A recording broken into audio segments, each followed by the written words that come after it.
दी गया नाम रखा अनपढ़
बलियाधिकारी जमाए बन गया तीनों लोक कमाल के।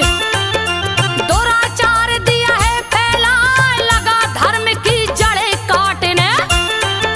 साधु संतन को मरवाए पापी पाप लगा है करने।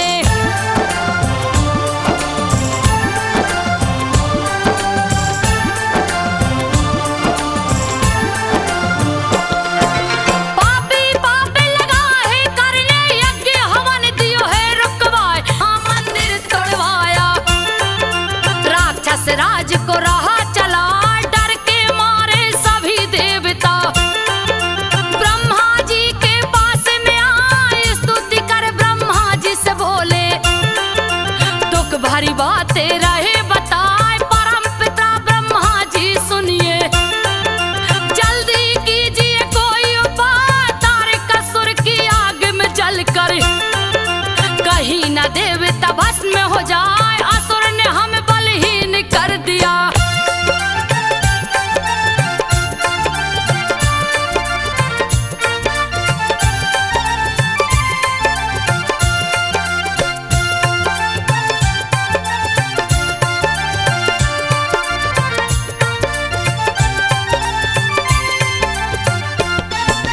असुर ने हमें बलहीन कर दिया निर्बल करके रहा सताए। विष्णु के चक्र पे आस टिकी थी उस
जाए देवता गड़ गए शिव के पास में।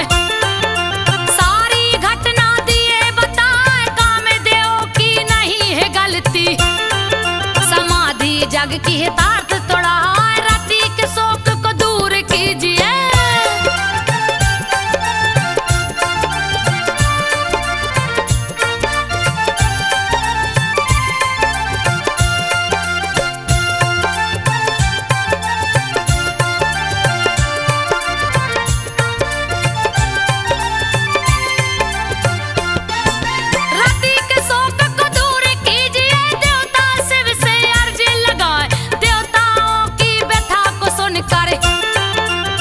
शंभू बोले हर साल कृष्ण की पत्नी रुक्मणी होगी। उसका पुत्र प्रद्युम्न कहा कामदेव ही प्रद्युम्न बनेंगे। तुमसे शादी लेंगे रचाए आशीर्वाद तुम्हें देता हूँ। तेरा पति तुझे मिल जाए काम बस हो सबके हृदय में। ऐसा कर देता हूँ उपाय सारी सृष्टि चलती रहेगी।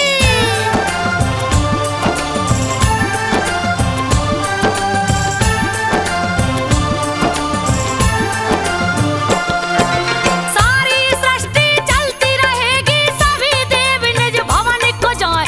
शिव के नेत्र से निकली अग्नि लिया भयंकर रूप बनाए। ब्रह्मा जी उसे आकर रोके ज्वाला को दिए राख बना। समुद्र देव के पास में जाकर जल के बीच प्रविष्ट कराए। शंकर जी अदृश्य हो गए पता कहीं नहीं है चल पाए। पार्वती जी दुखित हो गई शिव जी कहीं नजर नहीं आई। इसी बीच नारद आ पहुंचे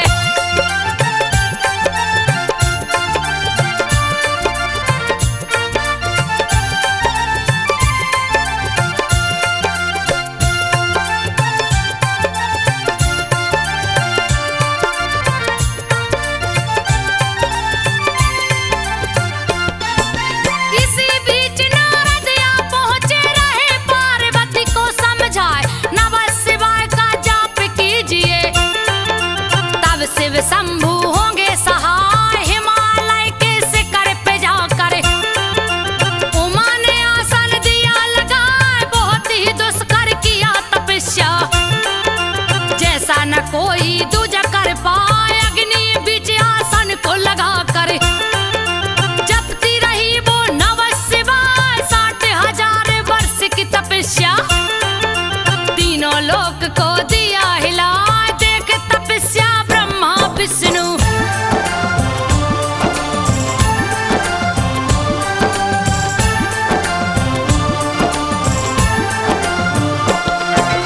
देख तपस्या ब्रह्मा विष्णु महादेव के पास में आए। पीछे से सब देव तगड़ भी शिव जी से बोले हर साय पार्वती का वरण कीजिए।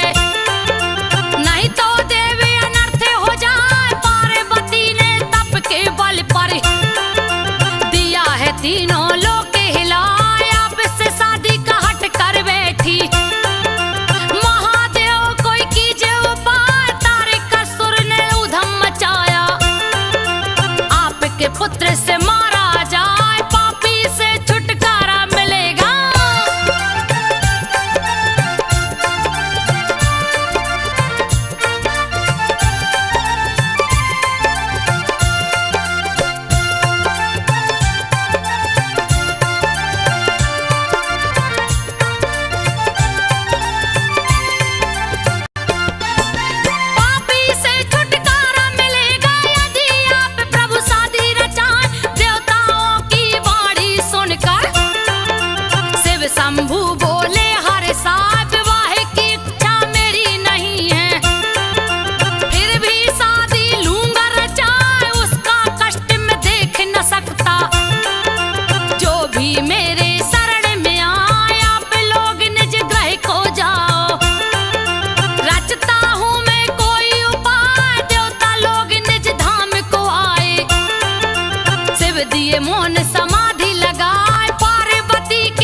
क्षीर सागर में हाय विष्णु जी सुंदर भी है शिव से, क्यों ना उन्हें लेती अपना तरह तरह से लिए परीक्षा।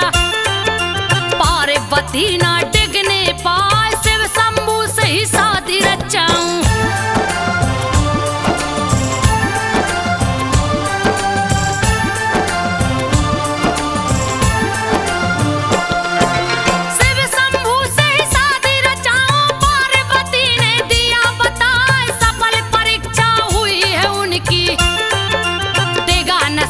ऋषि भी पार बहुत से लोगों ने ली है परीक्षा, कोई सफल ना होकर आए। सत्य ऋषि हिमवान के घर गए, जा करके उनको समझाओ माँ की शादी शिव से करा दो। बात को सुन लो ध्यान लगा, शिव समान सारी सृष्टि में उमा के लिए वर दूजा ना। शादी तय हुई शिव शंभू से।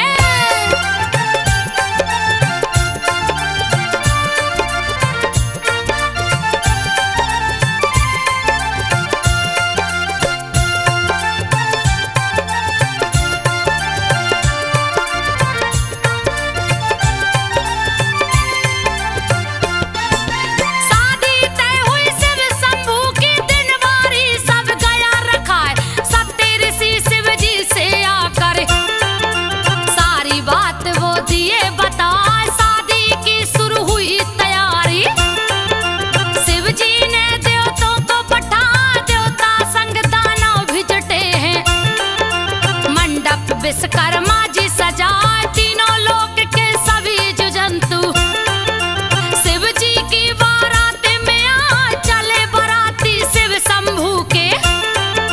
धरती पे दिए धूल उड़ाए नर किन्नर गंधर्व देवता।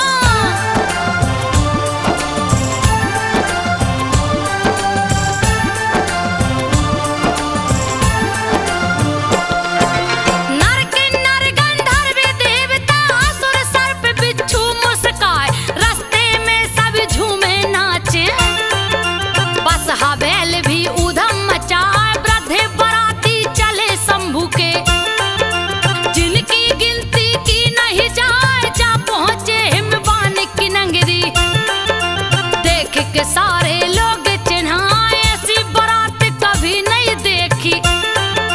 जो देखे देखत रह जाए, शिव जी मग्न मंडप में बैठे, पार्वती सखियों संग आए ब्राह्मण वेदोच्चार कर रहे।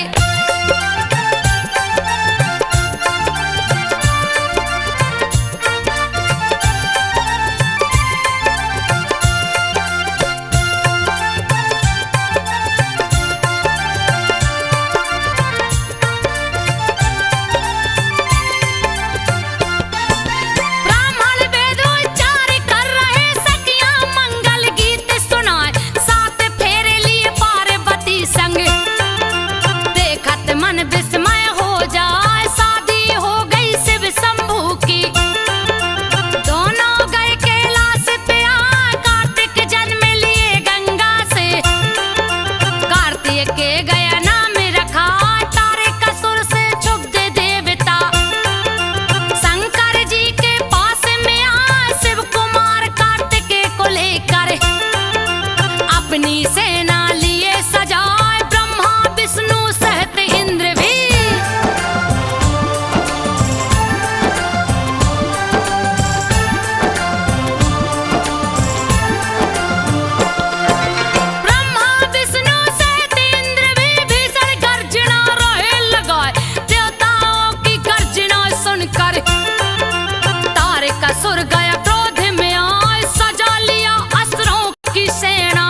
आक्रमण तारे का पर किए जाए, रोमांचकारी युद्ध छिड़ गया।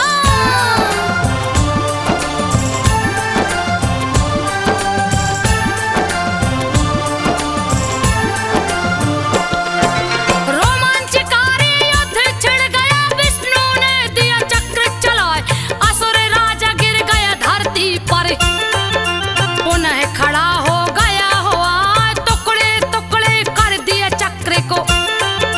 बल अथाह ना थाहे तहां, तेरे हाथ नहीं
गई दुनिया मेरी, हाय कैसी तू माहिर गंगा। तनक भी तुझको दया नया, अपने तन को खुद भी पीटे। पगली काली अभेस बना, तोड़े डाली कांवर को अपने। नदी की धार में दिया बहाए, कौन संभोल घर को जाऊंगी। कह कर दिया छलांग लगा, बीच धार में लगी डूबने।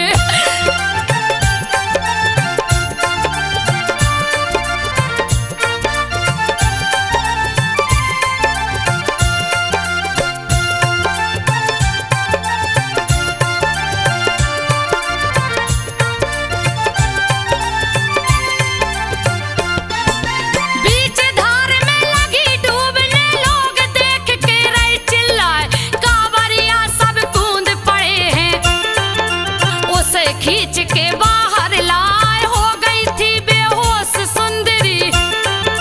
गंगा तट पे दिए लटाए, जैसे ही वो होश में आई, और जोर से रही चिल्लाए। उसे देखने भीड़ टूट गई, कहते लोग गई पगलाए। गंगा जल में सिंदूर धोई, तोड़ के चूड़ी दिया बहाए, खून से रंगी कलाई उसकी।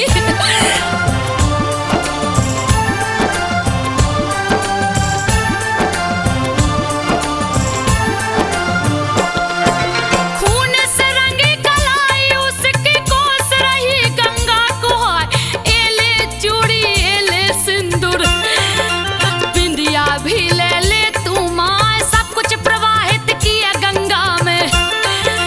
विधवा काली अभेस बना, चल पड़ी वो सुल्तानगंज से।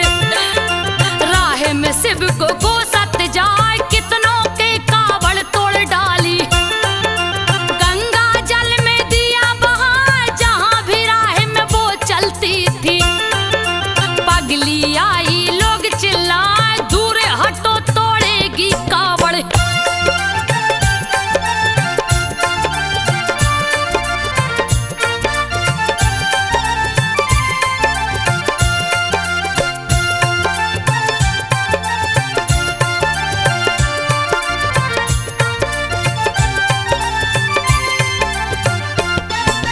दूर हटो तोड़ेगी कावड़, लोग भाग के जान बचाएं। विधवा कर दिया मुझको शिव ने, मत उसको जल कोई चढ़ाए, ऐसा कहकर रोक रही थी। पत्थर कांवरियों पे चलाए, मारती हुई पत्थर से सबको। पहुंच गई सुइया पर आए, सुइया पर मिले योगी बाबा। रह सुंदरी को वो समझा, तू मेरी बेटी समान हो। सुन लो बात को ध्यान लगा, नहीं कहते ऐसा शिव जी को।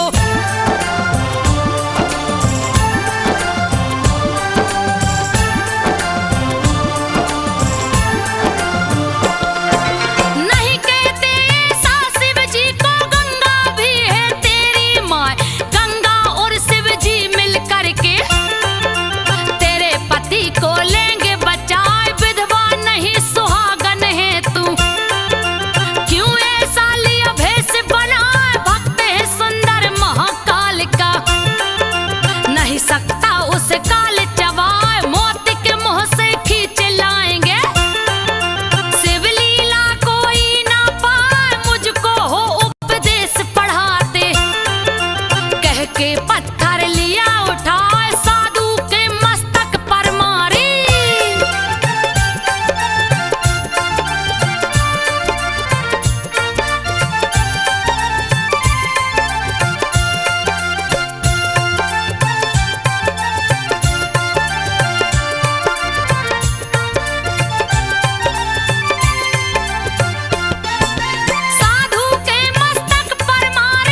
वृक्ष को